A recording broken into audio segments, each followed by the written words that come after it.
আমি পুরান ঢাকার রায় সাহেব বাজারে থাকি। আজ আমি যে ঘটনাটা বলবো সেটা আমার মেয়ের টিচারের কাছ থেকে শোনা। এই ঘটনাটি টিচারের চাচাতো ভাইয়ের সাথে ঘটেছে। আমি যেভাবে শুনেছি তা আমি সেভাবে লিখলাম। তার চাচাতো ভাই মোট 3 জন। যে ভাইয়ের সাথে ঘটনা ঘটেছিল সে ছিল বাড়ির বড় ছেলে। যে ঘটনাটি দেখেছিল সে তার ছোট ভাই। বড় ভাইয়ের বিয়ের কথা ঠিক হলো তাদের পাশের গ্রামে। মেয়ে দেখে বাড়ির সবাই খুব পছন্দ হলো, কারণ মেয়েটি খুব সুন্দর। তবে তার বড় ভাই বিয়ে করতে রাজি হলো না। তারপরও মা বাবা যেহেতু চেয়েছিলেন, তাদের ওপরে কোনো কথা বলল না সে। বিয়ের দিন ঘনিয়ে আসে। গায়ে হলুদের রাতে মেজ ছেলেটা দেখে যে বাড়ির সবাই ঘুমিয়ে পড়েছে, তবে তার ভাই একা বাড়ির বাইরে বড় একটি আম গাছের ওপরে তাকিয়ে আছে। মেজো ভাইটি এগিয়ে যেতে সে ঘাবড়ে উঠে বলে, তুই এখানে কেন এসেছিস? যা শুয়ে পড়, কাল তাড়াতাড়ি যেতে হবে। আমি ভাইয়ের কথা শুনে চলে গেলাম। আমার বড় ভাই আমাকে অনেক আদর করত। পরের দিন বিয়ে বাড়ি, যেই বিয়ের কাজ সুসম্পন্ন হয়, আমরা নতুন ভাবিকে বাসায় নিয়ে এসে সবাই খুশি হয়ে, অনেক লোকজন এসেছে নতুন বউ দেখতে। কিন্তু আমি দেখি যে ভাইটা আমার দূরে দূরে। মা বলল যে বউ ভাতের দিন তোরা কাকে কাকে সাথে নিবি। ভাই বলে আমার আর আমার এক চাচাতো ভাইয়ের কথা। মা বলে কাল গেলে তোকে 3 দিন থাকতে হবে। আমরা 2 জন খুবই খুশি। কখন ভাইয়ের শ্বশুর বাড়ি যাব। বউ ভাতের দিন আমরা সব কাজ সেরে বিকেল বেলায় ভাইয়ের শ্বশুর বাড়ি চলে যাই। নতুন জায়গা, নতুন সব মানুষ। রাতের খাবার সেরে আমি ও আমার চাচাতো ভাই বড় ভাইয়ের ঘরে গিয়ে দেখি ভাইয়া একটি চেয়ারে বসে আছে আর ভাবি খাটে বসে আছে। আমরা কিছুক্ষণ ভাবির সাথে দুষ্টুমি করলাম, কিন্তু ভাইয়াকে কেমন যেন গম্ভীর হয়ে থাকতে দেখলাম। রাত 11টা বাজে। তখন ভাবির মা এসে বলল, তোমাদের বিছানা করা হয়েছে পাশের রুমে, এসো ঘুমিয়ে পড়ো।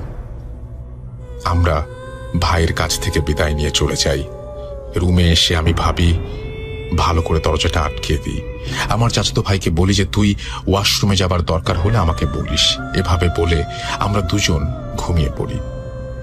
ঘুমানোর পর 2-3 ঘন্টা কি হবে, স্বপ্নে দেখতে পাচ্ছি যে আগুন জ্বলছে। গরম আগুনের তাপ আমার খুব কাছে এসে লাগছে। আমি বুঝতেই পারছি না। হঠাৎই আমার চোখ খুলতেই দেখি আমার রুমে আগুন জ্বলছে। আগুনের ভেতর দিয়ে আমি দেখি যে আমার খুবই আদরের সেই বড় ভাইয়া হারিকেনের তেল নিজের শরীরে ঢেলে দিচ্ছে। আমি চিৎকার করতে লাগলাম, কি করব বুঝতে পারছি না। পাশে চাচাতো ভাই ও পাগলের মতো চিৎকার করতে লাগলো। আমি দেখতে পারছি ভাইয়ের মুখে কোনো শব্দ নেই, সে চুপ হয়ে বসে আছে আর আমার দিকে তাকিয়ে আছে। বাড়ির সবাই আমাকে বলছে দরজা খোল। আমি আরো অবাক হই যে আমি ঘুমানোর আগে দরজা বন্ধ করেছিলাম, কিন্তু ভাইয়া ঘরে আসলো কিভাবে। আমি অনেক কষ্ট করে দরজাটা খুলে দেই। সবাই পানি দিয়ে আগুন নিভিয়ে ভাইয়াকে হাসপাতালে ভর্তি করে। আমি পাগলের মতো চিৎকার করতে লাগলাম, কি করব বুঝতে পারছি না। বাবা মা বাড়ির সবাই। ডক্টর বলে 70% পুড়ে গেছে। পুলিশ এসে সবাইকে জিজ্ঞেস করলেন কি করে হলো। পুলিশ সন্দেহ করছেন ভাইয়ের শ্বশুর বাড়ির লোকদের। ভাবির মুখে শুনলাম রাতে ভাই নাকি তাকে বলে তুমি ঘুমাও। আমি তাকে বললাম আপনি ঘুমাবেন না? উনি উত্তর দিল না। জানালার কাছে গিয়ে বড় একটি গাছের দিকে তাকিয়ে আছে। ভাবি ভাবলো প্রথম দিন, কাল ঠিকই কথা বলবে। তবে ভাবি বলল যে সে কখন কিভাবে ঘর থেকে উঠে গেছে সে জানে না। এভাবে ভাবি বলতে বলতে অজ্ঞান হয়ে গেল। হাসপাতালের বেডে ভাইয়া তাকিয়ে তাকিয়ে সবাইকে দেখছে, আর আমার মা ভাইকে জিজ্ঞেস করছে এটি কিভাবে হলো। সে কোনো উত্তর দিল না। আমার মা ভাই যখন জিজ্ঞেস করলো এটি কিভাবে হলো, সে কোনো উত্তর দিল না, শুধু তাকিয়ে থাকে রুমের একটি কোণায়। দ্বিতীয় দিনে আমি পুলিশকে বলি ঘটনা ঘটেছে আমার সামনে। ওই রুম বন্ধ করে আমি নিজেই ঘুমিয়েছিলাম, কিন্তু ভাইয়া কিভাবে বন্ধ ঘরে আসলো? যখন আগুন জ্বলতে লাগে তখন আমি দরজা খুলে দেই। আমার ভাইকে তারা কিছু করেনি, আমি নিজেই দেখেছি। তারপর পুলিশ চলে যায়। আমি বাসায় আসার পর আমার বাবা আমাকে বলল, তোর ভাইয়া বাসায় আসতে চাইছে, কাল সকালে তোর ভাইয়াকে নিয়ে আসতে হবে। ও বাড়িতে আসতে চাইছে, ওর শেষ ইচ্ছেটা পূরণ করে দে। আমি আমার বাবাকে জড়িয়ে ধরে কেঁদে দিই। তৃতীয় দিন সকালে হাসপাতালে দেখি ভাইয়া উপরের দিকে তাকিয়ে আছে, চোখ দিয়ে পানি পড়ছে। আমি জিজ্ঞেস করি, তুমি বাসায় যাবে? আমার দিকে তাকিয়ে চোখের ইশারায় হ্যাঁ বলে। হাসপাতাল থেকে আমরা ফিরে আসি 12টার দিকে। বাসায় আসার পর ভাইয়া কেমন যেন করছে। বাবা, মা, ভাবি সবাই তাকে দেখতে আসছে, কিন্তু সে চুপ করে উপরের দিকে তাকিয়ে থাকে। বিকেল বেলায় আনুমানিক 4টার পর হঠাৎ করে কথা বলতে লাগলো। তাকে সেই বড় গাছের নিচে নিয়ে যেতে বলল। বাবা, আমি, আমার আরো ভাইরা তাকে চাদরে শুইয়ে সেখানে নিয়ে যাই। এরপর ভাইয়া বাবাকে কানের কাছে গিয়ে ফিসফিস করে বলে, এটা আমি করিনি বাবা, যে এটা করেছে তাকে খোদা মাফ করবেন না। এটা ভাইয়া বলার পর আবার উপরের দিকে তাকালো এবং সেই মুহূর্তে সে মারা যায়। তার ছোট ভাই আজও সেই ব্যাখ্যা খুঁজে পায় না, এটা কি করে হলো। বন্ধ ঘরে তার ভাইয়া আসলো কিভাবে? একটা মানুষ নিজের শরীরে আগুন লাগিয়ে চুপ করে বসে থাকে কি করে? ঘটনাটি শুনে আমি নিজেই অবাক হই। যদি কারো কাছে এর ব্যাখ্যা থাকে বলবেন। আমার কাছে আরো কিছু বাস্তব ঘটনা আছে, আমি সময় পেলে লিখব। লেখায় কোনো রকম ভুল হলে ক্ষমা দৃষ্টিতে দেখবেন। ভূত.com আরো সামনে এগিয়ে যাবে ইনশাল্লাহ। তারপর তিনি নাম লিখেছেন শিল্পী আরাদীপা। তারপরে তিনি শেয়ার করেছেন তার মোবাইল নাম্বার। এই ছিল ঘটনা। আশা করছি আপনাদের কাছেও এই রকম ঘটনা আছে। যদি ঘটনা থাকে তাহলে আমাদেরকে অবশ্যই লিখে পাঠাবেন। আমাদের অ্যাড্রেস হচ্ছে russell.bhoot.com@gmail.com। চলে যাব কিছুক্ষণের মধ্যেই পরের ঘটনায়। Spirit, be here with me.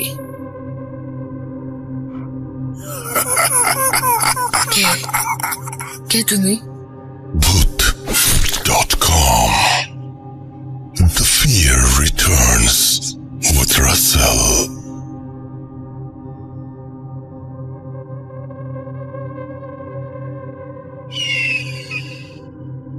আরো একবার আপনাদের সবাইকে স্বাগত জানাচ্ছি। আমি রাসেল, শুনছেন ভূত.com। এবং এই ঘরে থাকার সময়টা আমরা গত সপ্তাহ থেকে যেটা করছি সেটা হচ্ছে ঘরে থেকেই আমরা ভূত.com রেকর্ড করে আপনাদের সামনে হাজির হচ্ছি, এবং সেই নিয়মেই আমাদের আজকের এপিসোডটিও চলছে। এবং আপনি যদি পার্টিসিপেট করতে চান, আপনার ঘটনা পাঠাতে চান, তাহলে আপনার মোবাইল ফোন দিয়ে জাস্ট আপনার ঘটনাটি রেকর্ড করে আমাদের কাছে পাঠিয়ে দিন।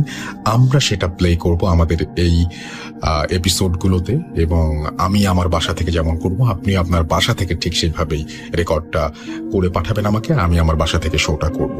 এর আগে আমরা যখন হচ্ছে ফেসবুকেও গিয়েছিলাম, তখনও কিন্তু আমি আমার বাসা থেকে এবং আলিফের বাসা থেকে আমাদের ফেসবুকে এসেছিল। সো এরকম আরো অনেক কিছু প্ল্যান কিন্তু আমাদের আছে। সেই প্ল্যান আমরা আপনাদেরকে প্রকাশ করব। একটু আগে সেই আলিফের কথা এই জন্যই বলছিলাম যে একটু আগের ঘটনাটা ছিল ডক্টর আলিফের। আশা করছি আপনারা অনেক বেশি এনজয় করেছেন। এখন যেটা করব সেটা হচ্ছে একটা হসপিটালের লাশের ঘটনা যদি আপনাদের শোনাই, আমার মনে হয় খারাপ হয় না। এটা সবসময় আপনাদের পছন্দ হয়। আমরা আশা করব যে এই ঘটনাটি আপনাদের ভালো লাগবে। চলুন শুনে আসি। আর আপনারাও ঘটনা পাঠাবেন russell.bhoot.com@gmail.com এই অ্যাড্রেসে, এবং আমি আপনার ঘটনার জন্য অপেক্ষায় থাকব সারা সপ্তাহ জুড়ে। এবং আশা করছি যে আপনারা প্রচুর পরিমাণে ঘটনা পাঠাবেন, এবং আপনাদের পড়ার জন্য আমার কাছে অনেক ঘটনা রয়েছে। একটা এপিসোড আমি জানি না শুধুমাত্র ঘটনা পড়বো এরকম ভাবে করলে কেমন হয়। যাই হোক, যদি হয় তাহলে তো ভালোই হয়। আশা করছি যে সেরকম একটা এপিসোড আমি হয়তো সামনে নিয়েও আসতে পারি। যদি আপনারা চান তাহলে অবশ্যই facebook.russell.স্বাধীন সেখানে গিয়ে কমেন্ট করুন এবং জানান যে এরকম কোনো এপিসোড আপনারা চান কিনা। আমার একটু কষ্ট হবে, বাট আমি চাইবো যে আপনাদের সামনে এরকম একটা এপিসোড নিয়ে আসতে। চলুন শুনে আসি হসপিটালের লাশের একটা চমৎকার ঘটনা। Stay tune.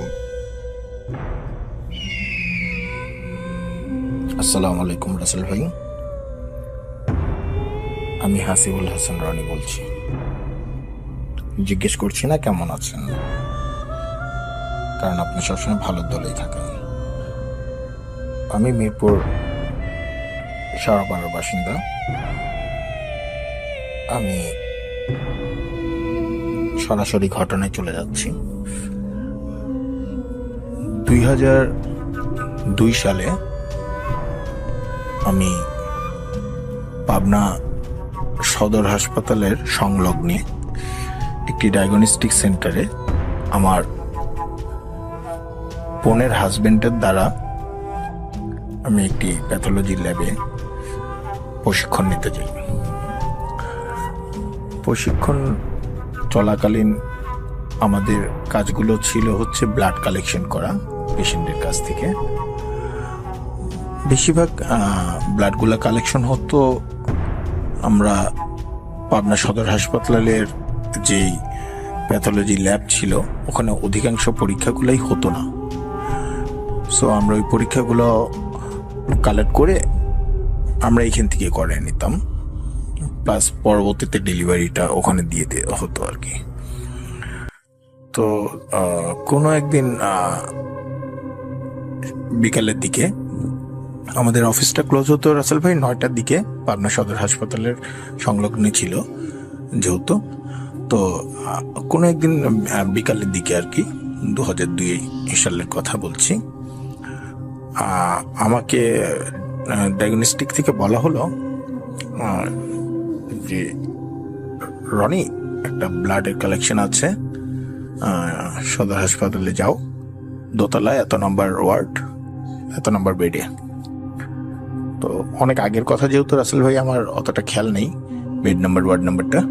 তো আপনার সদর হাসপাতালটা বেসিক্যালি ছিল হচ্ছে গিয়ে এদিক দিয়ে উঠে ওদিক দিয়ে নামা যেত, মানে একদিক দিয়ে সিঁড়ি আছে, সিঁড়ি দিয়ে আপনি উঠলে পরে হাসপাতালটা লম্বা, পুরাটাই হচ্ছে কি বারান্দা, হাতের ডান সাইডে বারান্দা, বাম সাইডে হচ্ছে গিয়ে ওয়ার্ডগুলো। তো বারান্দা দিয়ে বের হয়ে বারান্দা দিয়ে উঠে তারপরে ওদিক দিয়ে সোজা চলে গেলে আবার ওই পাশ থেকেও আরেকটা সিঁড়ি যেটা দিয়ে নামা যেত। তো দুটো সিঁড়ি ছিল, দুপাশ দিয়ে রোগীরা উঠতো। তো বিকাল গড়িয়ে যখন সন্ধ্যার দিকে আমি একটু ডিলে করেই গেলাম ব্লাডটা কালেকশন করতে।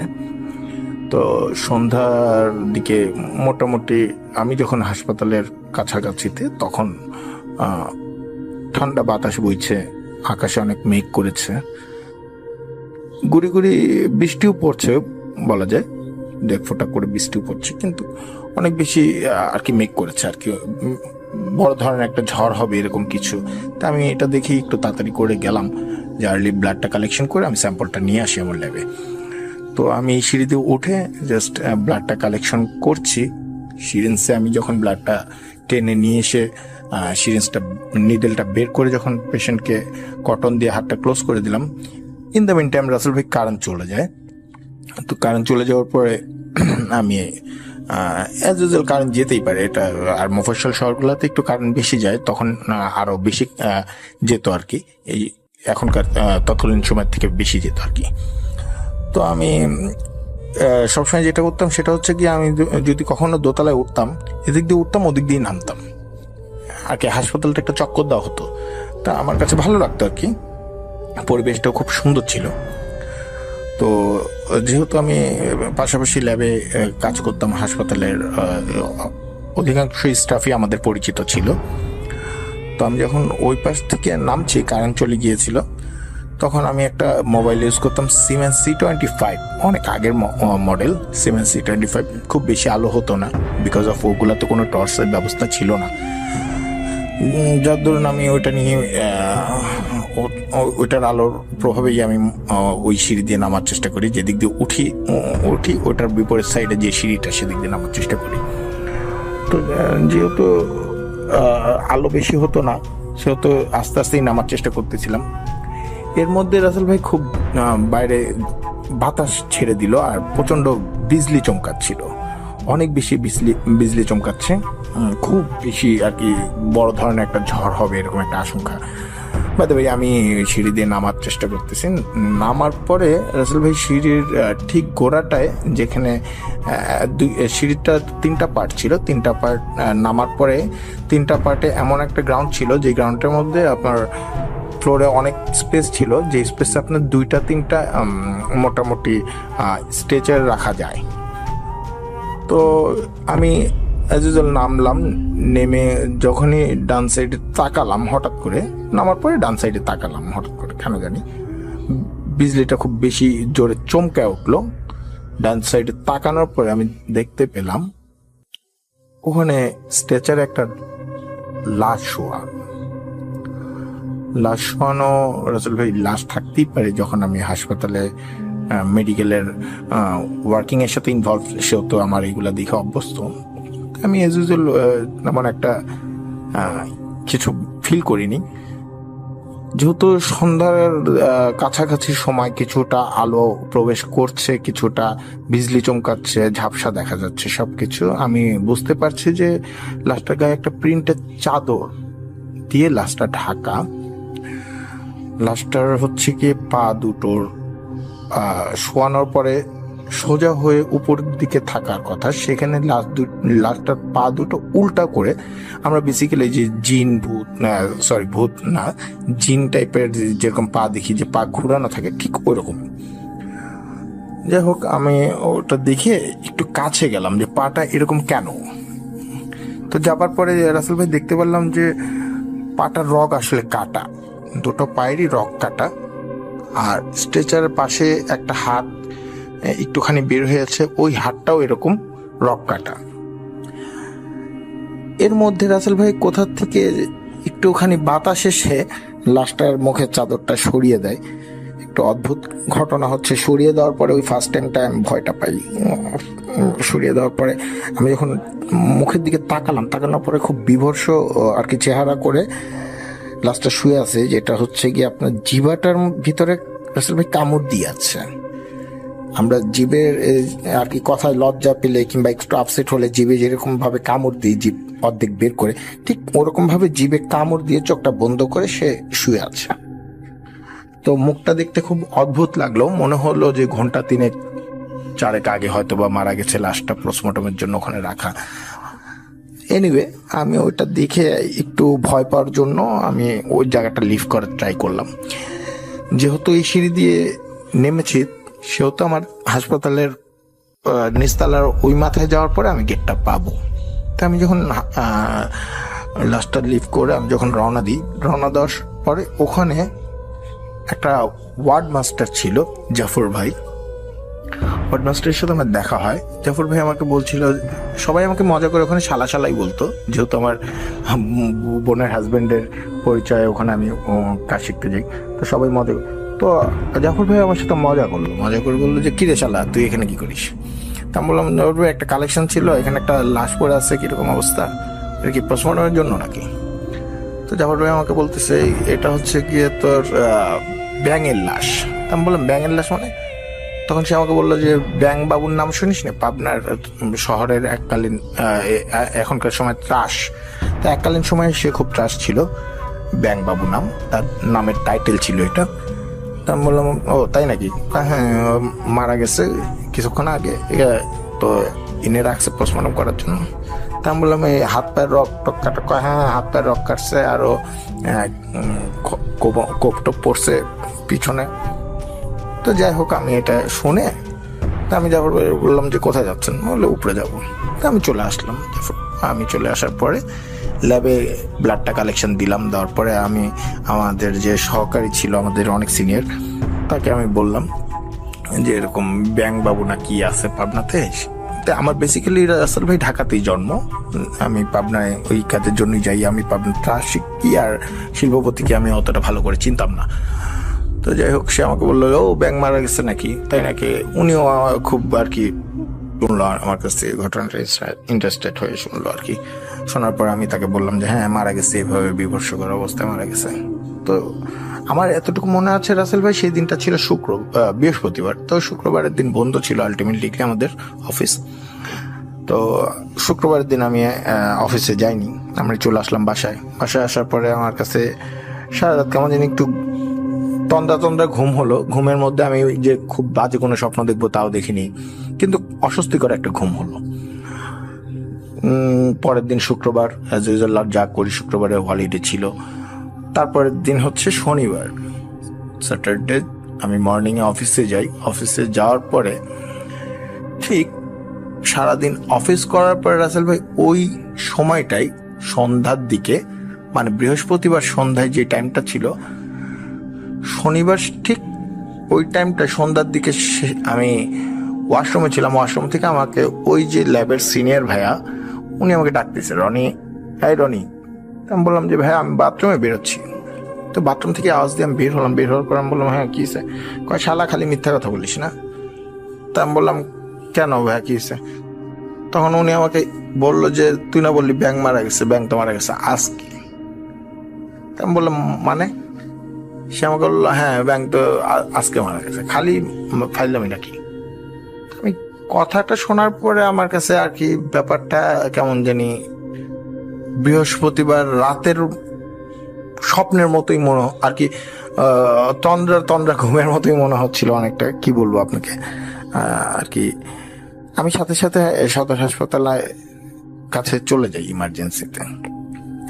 ইমার্জেন্সিতে যাওয়ার পরে ফার্স্ট টাইম লাশগুলো আসে ইমার্জেন্সিতে আগে বডি চেক আপ করা হয়। বডি চেক আপ করানোর পরে লাশগুলো হয়তো বা বাইরে কোনো একটা স্থানে রাখে, না হলে ওই সিঁড়ির কোনায় রাখে যেখানে আমি ব্যাঙের লাশ দেখেছিলাম। যাই হোক, আমি সেখানে যাওয়ার মতো সিচুয়েশন হয়নি। আমি ইমার্জেন্সিতেই দেখলাম রাসেল ভাই, এটা আর কি আনবিলিভেবল ব্যাপার। অনেকেই অনেক ধরনের কাহিনী বলে। আই ডোন্ট নো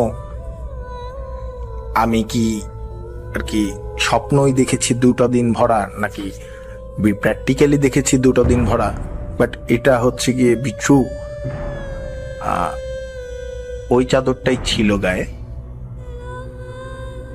লাশটার 2টো পা ওইভাবেই রগগুলো কাটা ছিল, হাতের কবজির 2টোই কাটা অবস্থায় বাঁকানো ছিল। অবশেষে যেটা দেখতে পারলাম, মুখটার দিকে তাকিয়ে, এবার ব্যাঙের লাশটার চোখ খোলা ছিল, কিন্তু জিবলাটার ভিতরে রাসেল ভাই কামড় দেওয়াই ছিল। আমি সেটা দেখে বেশ 10 থেকে 15 মিনিট আমি কারোর সাথে কথা বলতে পারিনি। হাসপাতালের সামনে যে ছোট্ট একটা বিনোদনের জন্য মাঠ ছিল, মাঠটার সামনে এসে আমি স্ট্যাচু হয়ে কতক্ষণ দাঁড়িয়েছিলাম। কিছুটা বলতে পারেন এক প্রকারের কোনো একটা ভাবনায় চলে গিয়েছিলাম। কোন ভাবনা ঠিক সেটা এখন পর্যন্ত বের করতে পারি না। যাই হোক, তার কিছুক্ষণ পরে আমি জাফর ভাইয়ের সাথে দেখা করি। দেখা করার পরে জাফর ভাইকে আমি বলি, জাফর ভাই বৃহস্পতিবার রাতে খুব ঝড় হলো। জাফর ভাই আমাকে বললো হ্যাঁ। বললাম সন্ধ্যার দিকে এরকম একটা ঘটনা ঘটছে, আপনার সাথে আমার দেখা হয়েছিল। জাফর ভাই আমার মুখের দিকে হাসি দিয়ে বলল, তোর মাথায় সমস্যা হয়েছে, অল্প বয়সে এত লাশ দেখিস তো, মানিককে বলিস কয়দিন তোকে বাসায় জানি রেস্টে রাখে। আমাদের মালিকের আর কি, মানিক বলতে আমার বোনের হাজবেন্ডের নাম ছিল মানিক, আর আমাদের মালিকের নাম ছিল মুকুল। জাফর ভাই আমাকে বললো যে মুকুল ভাইকেও আমি বলবো তোকে জানি কয়েকদিন বেড রেস্ট দেয়। এরকম অদ্ভুত কথাবার্তা বলিস কেন? তখন আমি তার হাতটা চেপে ধরে বললাম যে জাফর ভাই, সত্যি আপনি আমাকে বলেছিলেন এটা ব্যাঙের লাশ, তাই বলে আপনি উপরেও চলে গেলেন। জাফর ভাই আমার কাছ থেকে হাতটা ঝাটকা দিয়ে টান দিয়ে বলল, যেহেতু লাশ আসছে অনেক কাজ আছে, এসব কথা আর কাউরে বলিস না, বোকা ছেলে কোথাকার। কি বলিস এগুলা? একটা মানুষ কবার মরে? এখন আমার গায়ের কাটা শিংড়ে ওঠে রাসেল ভাই। আসলেও একটা মানুষ কবার মরে। যাই হোক রাসেল ভাই, এই ছিল আমার ঘটনা। তারপর আমি 3 দিনে বেড রেস্টে থাকি। মেন্টালিটি ঠিক করতে না করতে ডিসিশন নিয়ে নিই আমি আর প্যাথোলজির কাজ শিখবো না। আমি ঢাকায় চলে আসি। আর কখনো আমি সদর হাসপাতালের ভেতরে ঢুকে ওই জায়গাটায় আজও পর্যন্ত যেতে পারিনি। যদি ঘটনাটা ভালো লাগে রাসেল ভাই, অডিওটা প্লে করবেন। বিনীত আবেদন রইল, লিসনারদের উদ্দেশ্যে বলছি, আপনার সাথেও এরকম ঘটনা ঘটতে পারে, আমার সাথেও ঘটেছে। সবাই ভালো থাকবেন। আসসালামু আলাইকুম রাসেল ভাই।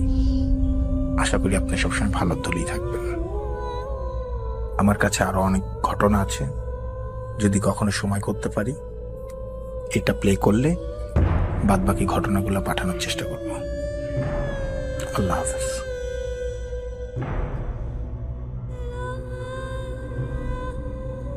Spirit, be here with me.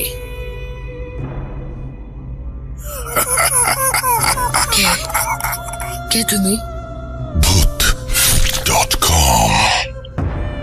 The fear returns with Russell.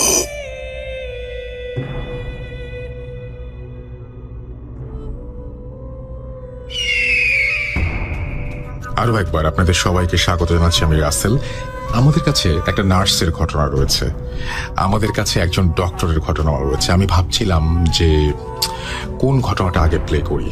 অনেক ভেবে চিন্তে দেখলাম যে আচ্ছা, নার্স থেকে ডক্টরে যাই। নার্সের যে ঘটনাটি সেটি এসছে রংপুর থেকে, এবং ডক্টরের যে ঘটনাটি সেটি একটু পরেই বলবো। চলুন আমরা শুনি সেই ঘটনাটি কি ছিল।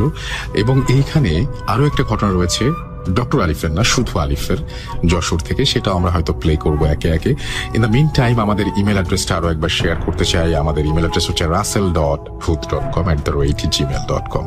আচ্ছা, আমি জানতে চাই যে আপনারা এই সময়টা আসলে কিভাবে কাটাচ্ছেন। এই যে বাসায় থাকার পুরো সময়টা আপনারা চাইলে কিন্তু বিভিন্ন প্রতিদিনই সাথী ন্যাপে ঢুকে আমাদের এপিসোডগুলো শুনতে পারেন এবং আমাদের সাথে পুরোটা সময় থাকতে পারেন। এবং আমি বলবো যে একেবারে আতঙ্কিত হবেন না, নিজেকে সুরক্ষিত রাখুন, নিজের পরিবারের মানুষদের নিয়ে ভালো থাকুন, সেটাই আশা করব। এবং আমাদের কাছাকাছি থাকুন, booth.com এর সঙ্গে থাকুন, এবং আপনাদের জন্য অনেক দোয়া, অনেক ভালোবাসা। আশা করছি আমরা এই দুঃসময়টা পার করব এবং সামনে খুব সুসময় অপেক্ষা করছে আমাদের জন্য, আমি এটা বিশ্বাস করি। এবং আপনারা যদি এই বিশ্বাস করেন এবং সবাই যদি আমরা এই বিশ্বাস নিয়ে একসাথে থাকি, তাহলে এই বিশ্বাসের একটা শক্তি রয়েছে। এবং আল্লাহর কাছে প্রার্থনা করবেন যেন আমরা এই সংকটকে অতিক্রম করতে পারি। ইনশাআল্লাহ সব ঠিক হয়ে যাবে। আমরা আপাতত চলে যাই আবারও ঘটনায়। একটা নার্সের ঘটনা শুনবো। একজন নার্স আমাদের সাথে শেয়ার করেছেন রংপুর থেকে। চলুন শুনে আসি তার ঘটনা।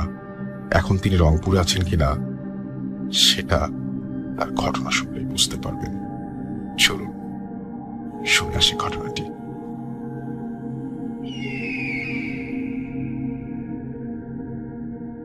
হ্যালো রাসেল ভাই, আসসালামু আলাইকুম। আমি রংপুর থেকে সিয়াম বলছি। আর আসলে as a health care provider আমার আসলে সবসময় ঘটনা পাঠানো বা সবসময় আসলে বুথ.com বা বুথ.com যেটাই বলেন তার সাথে থাকা আসলে সবসময় সম্ভব হয়ে ওঠে না। বাট আমি বুথ.com এর বর্তমানে বুথ.com এর অনেক বড় একটা ফ্যান, আমি বুথ.fm এরও ফ্যান ছিলাম। যাই হোক, আপনি এত বড় একটা প্রোগ্রাম অ্যারেঞ্জ করছেন এত কষ্ট করে, সেজন্য আপনাকে অনেক অনেক অনেক ধন্যবাদ। তো আজকে আমি যে ঘটনাটা শেয়ার করছি সেই ঘটনাটা আসলে আমার পরিবারেরই একজনের সাথে ঘটা, আমি তার নাম বলবো না। তো তারা স্বামী স্ত্রী দুজনই হচ্ছে সরকারি চাকরিজীবী। হ্যাঁ, তো তারা একটা জায়গায় বাসা ভাড়া থাকতো, মানে ভাড়া থাকতো বলতে সরকারি কোয়ার্টারেই থাকতো আর কি। কোনো এক জায়গায়। তো সেই সুবাদে আর কি। তো সেই সুবাদে ওখানে যখন তারা থাকতো তখন তাদের আসলে মানে যে বাসাটা মানে যে বিল্ডিংটায় থাকতো সেই বিল্ডিংটার একদম নিচতলায় থাকতো তারা, ফার্স্ট ফ্লোরে, মানে একদম নিচতলায় থাকতো আর কি। তো সেই নিচতলায় আসলে তখন আমি অনেকদিন আগের কথা বলছি, তখন আমার বয়স তখন কত হবে, তখন 10 বছর বয়স হবে আমার। আর এটা আমি কথা বলছি তাও আনুমানিক 2007-08-এর দিকের কথা বলছি।